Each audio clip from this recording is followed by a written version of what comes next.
گائے اور بھارت کی دوغلی پالیسی۔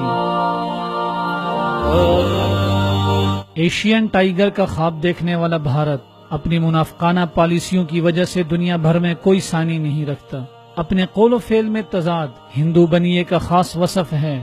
گائے کا پجاری نہ صرف گاؤ ماتا کے پیشاب کو تبرک سمجھ کر پی لیتا ہے، بلکہ اگر کوئی مسلمان گائے کی قربانی کر لے یا اس کا گوشت خرید لے تو اسے اس ناقابل معافی جرم کی پاداش میں قتل کر دیا جاتا ہے۔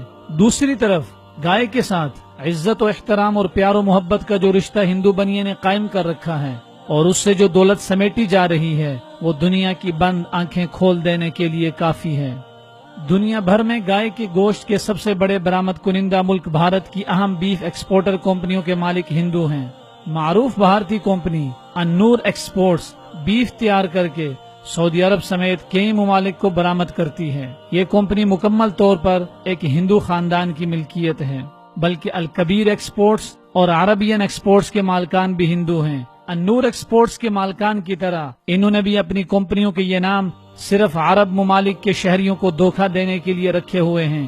الکبیر ایکسپورٹس کے مالکان ستیش سبروال اور اتل سبروال بیف برآمد کرنے والے بھارتی تاجروں میں سر فہرست ہیں۔ مسلمان ممالک کے عوام کو حلال گوشت فراہم کرنے والے یہ ہندو تاجر صرف الکبیر ایکسپورٹس کے نام سے ہی دھوکہ نہیں دے رہے، بلکہ متحدہ عرب امارات میں ان کی کمپنی طیبۃ المارات کے نام سے دکانوں پر گوشت فراہم کر رہی ہے۔ اسی کمپنی کا ایک اور نام تبرک ہے۔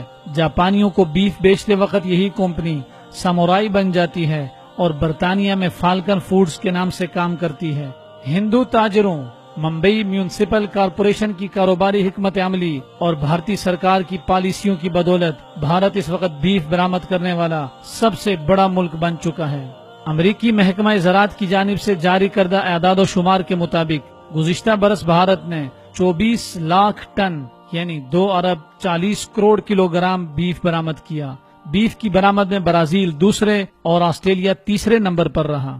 گزشتہ برس برآمد کیے جانے والے گوشت سے بھارت نے 4 ارب 30 کروڑ ڈالر کمائے۔ جب یہ اعداد و شمار سامنے آئے تو مغربی ذرائع ابلاغ نے بھی اس بات پر حیرت کا اظہار کیا کہ ایک طرف تو بھارت گائے کو مقدس قرار دیتا ہے اور دوسری طرف اسی کا گوشت بیچ کر دولت کماتا ہے۔